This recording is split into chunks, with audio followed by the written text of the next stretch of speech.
Може ли воопшто да му се верува на обвинителство на чело со Русковска кое не ја прошири страгата за рекет веднаш, за да утврди има или не инволвираност прво од специјалната обвинителка, а потоа и од високи функционери од власта?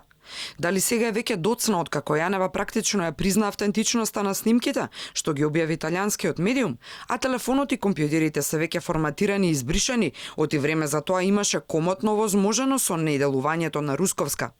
И на крајот, можно ли е вака да тече разврската за скандалот без помош од власта? Не е можно, вели за Алфа професорот по казнено право Буџаковски од Охрид. Во оваа форма и олку големи суми без вмешаност од власта не е можно.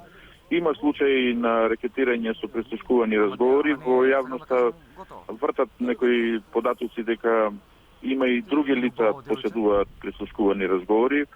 Прават некои ситни изнуди на пари со уцени дека ќе се објавуваат некои снимени прислушкувани разговори. Меѓутоа, за ваков висок степен на поврзаност мора да има и пошироко фаќање на истрага за утврдување на сите инволвирани. Според него Јанева призна лична вмешаност во скандалозниот рекет уште кога си поднесе условена оставка. Катица Јанева со давањето оставка на функцијата специјален јавен обвинител пред приведувањето на двајцата осумничени Јовановски и Милевски во аферата Рекет се смести, се призна вмешаност во оваа афера, а денешната објавена снимка само ја потврди незината улога. Незината улога на вмешаност во аферата до степен на основаност сомневање, висок степен на веројатност.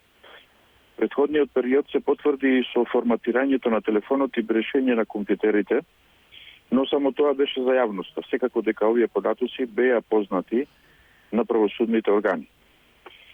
Ова се води кон заклучокот дека Катица Јанева знаела дека основното јавно обвинителство ќе презема мерки за случајот Рекет.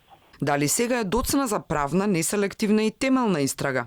Истрагата за случајот Рекет треба да се води на со висок професионализам, посветеност, голема внимателност и неселективност.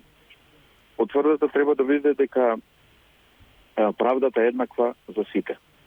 Требаше, ако веќе сега не е доцна, веќе се влезе во правниот лавиринт, истрагата требаше да се прошири и да ги опфати сите кои преземале било какви действија поврзани со овој случај.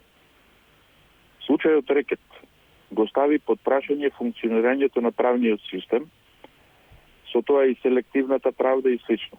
Правниот систем во Република Македонија бара реформи по принципот на длабоко орање, предложен од правни експерти, а не од политичките партии.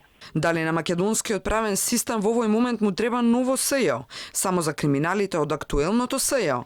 Буџаковски одговара дека предлогот за згрижување на обвинителите од специјалното, во така наречено ново обвинителство, е целосно погрешно, оти ова што се покажува дека Јанева го правела, фрли црна дамка на сите останати од СЈО. А првично, дојдоа на голема врата да го збришат високиот криминал и корупција. Наместо тоа, тие на голема врата влегоа во криминал, потенцира Буџаковски.